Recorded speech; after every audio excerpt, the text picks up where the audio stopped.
Hermanos queridos, varias veces hemos comentado sobre un hecho que no deja de sorprenderme, y es que varios de los documentos más preciosos que escribió San Pablo los escribió estando en la cárcel. Por eso llamamos a esos documentos o cartas de Pablo, los llamamos cartas de la cautividad, es decir, cartas de cuando él estaba en prisión. Entre esas cartas de la cautividad tenemos Colosenses, Efesios, Filipenses y Filemón.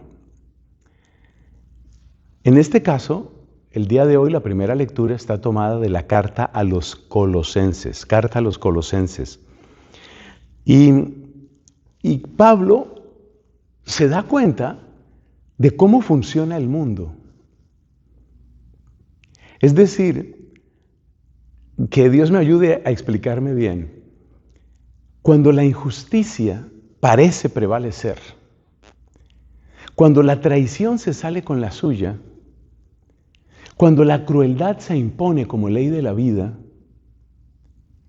cuando la necesidad y la indigencia atrapan tu cuerpo y amenazan tu corazón, entonces te das cuenta de qué es lo que realmente ofrece este mundo.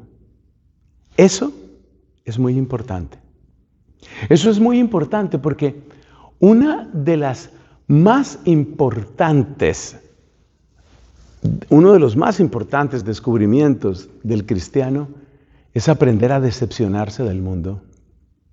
Y uno se decepciona del mundo cuando ve lo que acabo de decir, que la injusticia triunfa, que la crueldad se impone, que la indigencia te atrapa, que la mentira se sale con la suya. Pablo, estando en la cárcel, por supuesto de manera injusta, estando en la cárcel padeciendo crueldad, estando en la cárcel experimentando indigencia, Pablo experimenta también de un modo profundísimo, que es lo que yo estoy tratando de inculcar en mi corazón y en tu corazón. Pablo está inculcando una realidad profunda y es la necesidad de desengañarse del mundo, la necesidad de decepcionarse del mundo. Por supuesto, también en el mundo, en este mundo pueden suceder cosas maravillosas. Y de hecho, pues la santidad del mismo Pablo y de los demás santos es santidad acontecida en este mundo. Eso está claro.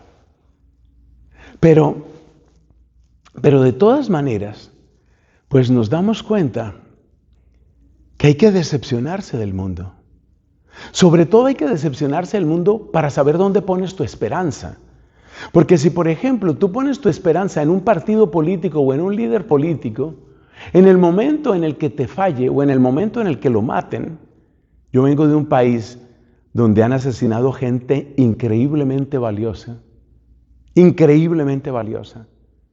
Si tú pones toda tu esperanza en la política y matan a tu líder o tu líder se corrompe, que todavía es mucho peor, entonces ¿dónde queda tu esperanza?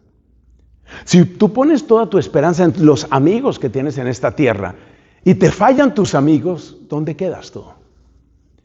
Si tú pones toda tu esperanza en tus hijos, que son seres maravillosos, o en tu esposa, que es una mujer increíble, y un día te falla o te decepciona, ¿dónde quedas tú?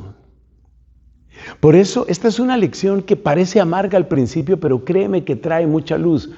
Y esa lección es que es necesario pasar por la decepción. Pasar por la decepción no significa que nosotros le tengamos odio al mundo. Significa que no encontramos, ni pretendemos encontrar nuestro apoyo ahí. Tengo amigos, pero sé que son seres imperfectos. Hay unos que tienen su matrimonio, tienes tu esposo, tienes tu esposa. Bendito Dios, es una vocación, es hermosa. Pero por favor, no creas que ahí está toda la felicidad y no creas que ahí está todo. Entonces, eso es también lo que decía Cristo, estar en el mundo sin ser del mundo. Y por eso Pablo nos invita a que nosotros las cosas terrenales, las cosas de este mundo, las miremos como se mira el paisaje en un tren de alta velocidad. Esto va pasando, esto no me va a sostener el corazón y yo no le voy a entregar el corazón a esto. Así de sencillo. No le voy a entregar el corazón a esto. Eso es. Y entonces, ¿dónde tengo que poner el ancla de mi vida? ¿Dónde tengo que poner mi cimiento? ¿Dónde tengo que poner mi esperanza? Busquen las cosas de allá arriba, busquen lo que es permanente, busquen lo que es eterno, busquen lo que no engaña, busquen lo que es realmente y permanentemente bueno. Eso es lo que propone Pablo. Estas palabras resultan tal vez extrañas, resultan tal vez incomprensibles para algunas personas, pero te puedo asegurar que en el curso de la vida, tarde o temprano, uno termina entendiendo que decepcionarse, no en el sentido de odiar, ni en el sentido de despreciar, ni en el sentido de humillar o maltratar a otros, jamás eso, sino decepcionarse en el sentido de entender el límite. Esa era la palabra que estaba buscando. Hay que entender el límite de todo. Tienes amigos, sí, pero son limitados, son finitos.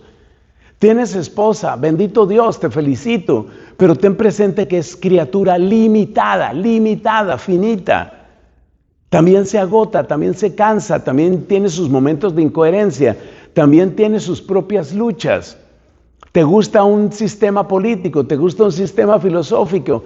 Bien, ok, felicitaciones. Pero ten en cuenta que eso es finito y ten en cuenta que tú fuiste hecho para lo infinito y ten en cuenta que si vas a buscar una auténtica felicidad hay que buscarla donde realmente está. Eso es lo que Pablo nos quiere decir con aquello de busca en el cielo. Es el lenguaje que utilizó Cristo también. Atesoren tesoros en el cielo, donde no hay ladrones, donde no hay polilla. Atesoren tesoros en el cielo. Entonces la búsqueda del cielo no es ningún escape de la tierra, porque el que escapa en el fondo está huyendo de la realidad. Nosotros no estamos escapando de la tierra en el sentido de que tenemos miedo de lo terrenal o que no queremos conocer lo que hay en este mundo. Es al contrario, precisamente porque conocemos lo que da el corazón humano, precisamente porque entendemos los límites de la finitud. Por eso no nos dejamos estafar por el mundo. No permitimos que el mundo conquiste nuestro corazón y se apodere de él. Nuestro corazón ya tiene dueño, se llama Jesucristo, y casa ya tenemos y se llama el cielo.